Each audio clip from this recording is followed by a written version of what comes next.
Hello, traders. FX Pip Collector here. Today is Thursday, June 5th, and this is my analysis for the pound US dollar.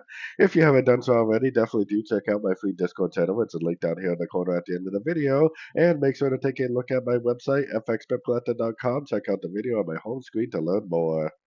So, anyways, the pound dollar is definitely still in an uptrend. We still do not have an engulfing move to the downside. We still do not have a breaker structure to the downside. So, there's really no reason at all to do anything but look for longs, in my opinion. The monthly trend is up, the weekly trend is up, the daily trend is up. When all three of those are up, there's no reason whatsoever to go down to the sort of time phase and think that you need to go short. That is a recipe for losing money for sure, especially when you put your Fibonacci retracement on the last engulfing move up, and then you get one, two, three ways down to a Fibonacci level, and then another engulfing move to the upside. That right there is like a picture perfect entry, honestly. It's probably going to go up and take out the previous highs. Now, I definitely am not looking for shorts, 100%.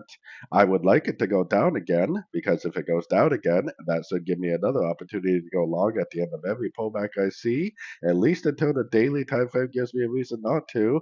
I will definitely be doing nothing but looking for logs at the end of all these little pullbacks every single chance I get.